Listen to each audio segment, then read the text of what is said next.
एक छोटी सी लड़की थी, नाम था गुड़िया। 6 साल की थी। गुड़िया मम्मी के साथ रहती थी। पापा हॉस्पिटल में थे, कोमा में। रोज शाम को मम्मी गुड़िया को कहानी सुनाकर सुलाती थी और दिन में मम्मी काम के लिए बाहर जाती थी। गुड़िया अकेली घर पर रहती थी। एक दिन गुड़िया खेल रही थी, तभी अलमारी के अंदर से एक अजीब सी आवाज आ रही थी। गुड़िया, गुड़िया। गुड़िया दबे पांव अलमारी के पास जाती है और अलमारी खोलती है, लेकिन अलमारी में कुछ नहीं होता। अगले दिन गुड़िया रूम में झाड़ू लगा रही थी, तभी फिर से वही आवाज आई। गुड़िया, गुड़िया। गुड़िया अलमारी के पास जाती है और अलमारी खोलती है, लेकिन इस बार अलमारी में एक आंख दिखाई दी। गुड़िया डर गई और तुरंत भाग के मम्मी के पास जाती है। वो मम्मी को बताती है, लेकिन मम्मी बोलती है, पागल मत बन गुड़िया, अलमारी में कुछ नहीं है, तेरा वहम होगा। पर गुड़िया ने सच में सुना था। वो आवाज बोल रही थी, मैं तेरी छोटी बहन हूँ, मुझे बाहर निकाल गुड़िया। फिर गुड़िया ने मम्मी से पूछा, क्या मेरी कोई बहन थी? सुनकर मम्मी चुप हो गई। आंखों में आंसू आ गए और बोली, कुछ बातें भूल जाना ही अच्छा होता है बेटा। फिर रात होती है, सब सो रहे होते हैं। तभी गुड़िया को प्यास लगती है। वो उठकर धीरे धीरे पानी पीने नीचे जाती है, लेकिन तभी उसकी नजर अलमारी पर पड़ती है। वह देखती है अलमारी अपने आप खुल रही थी और उसमें से एक छोटी सी लड़की निकलती है। वो बोलती है, गुड़िया, मैं तुझे लेने आई हूँ। अब से हम दोनों साथ खेलेंगे, चल मेरे साथ। दोस्तों, क्या आपको स्पिन करके पैसे कमाने हैं? तो प्ले स्टोर से सर्च करें विन टाइम। यहाँ साइन अप करते ही 50 रुपए मिल जाएंगे और आप उन पैसों को विड्रॉ भी कर सकते हो। अभी जाओ डाउनलोड करो विन टाइम, लिंक मेरे बायो में है। सुबह मम्मी जब उठी, गुड़िया गायब थी। वो जोर से चिल्लाई, गुड़िया, गुड़िया। फिर भाग के नीचे आई, लेकिन गुड़िया कहीं नहीं थी। पूरा गांव ढूंढता है, गुड़िया, गुड़िया। लेकिन गुड़िया कहीं नहीं मिलती। तब मम्मी को याद आती है गुड़िया की अलमारी वाली बात। वो अलमारी खोलती है और देखती है अलमारी के अंदर एक फोटो रखी थी, 2 छोटी लड़की की, और नीचे लिखा था, अब हम दोनों एक साथ हैं, कभी अलग नहीं होंगे।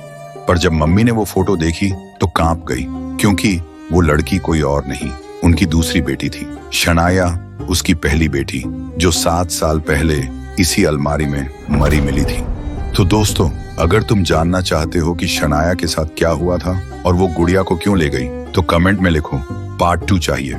कहानी जहां खत्म हुई थी वहीं से शुरू होती है। व्हाइट 444 ने जैसे ही बंदूक उठाई, तभी अचानक से धुआं छा गया था, और जब धुआं हटा, रिमी जमीन पर पड़ी थी, उसे गोली लग चुकी थी। चलिए फ्लैशबैक में चलते हैं। जब ज्ञान भाई ने राइस्टार को बताया कि रिमी को किडनैप कर लिया गया है, राइस्टार बिना कुछ सोचे तुरंत बाइक उठाकर निकल पड़ा, सीधा व्हाइट 444 के अड्डे की तरफ। लेकिन ज्ञान भाई जानते थे कि व्हाइट 444 एक सनकी इंसान है, इसलिए वो भी चुपचाप राइस्टार के पीछे चल पड़ा। अड्डे पर पहुंचते ही ज्ञान भाई देखते हैं व्हाइट 444 ने राइस्टार पर बंदूक तान दी। तभी ज्ञान भाई ने स्मोक ग्रेनेड फेंका और चारों तरफ धुआं छा गया, और उसी धुएं के बीच रिमी ने लॉक तोड़ दिया और राइस्टार के सामने आ खड़ी हुई। व्हाइट 444 ने गोली चला दी और वो गोली सीधा रिमी को लग गई। जब धुआं हटा, रिमी जमीन पर पड़ी थी, लहूलुहान। राइस्टार घुटनों के बल गिर पड़ा और रोते रोते वो भी बेहोश हो गया। राइस्टार और रिमी का प्यार देखकर व्हाइट 444 की आंखों में आंसू आ गए। वो घुटनों पर बैठकर माफी मांगने लगा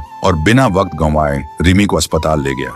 डॉक्टर ने कहा, गोली साइड से निकल गई है, खतरा टल गया है, वो सिर्फ बेहोश है। दूसरी तरफ ज्ञान भाई ने सिमी को सारी कहानी बताई। सिमी सब कुछ सुनकर समझ गई राइस्टार कभी उसका नहीं हो सकता। अस्पताल में रिमी को होश आता है। वो इधर उधर देखती है, लेकिन राइस्टार नहीं दिखता। सामने सिर्फ व्हाइट 444 होता है। रिमी गुस्से में पूछती है, राइस्टार कहाँ है?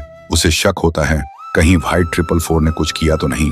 व्हाइट 444 कहता है, रिमी आओ मेरे साथ, और रिमी बिना कुछ पूछे उसके साथ चल देती है। इधर राइस्टार को होश आता है। वो देखता है सिमी के कमरे में है। सिमी उसके पास होती है। राइस्टार गुस्से से बोलता है, रिमी कहाँ है? सिमी कहती है, चाहिए ना रिमी, तो जैसे मैं कहूँ वैसे करना होगा।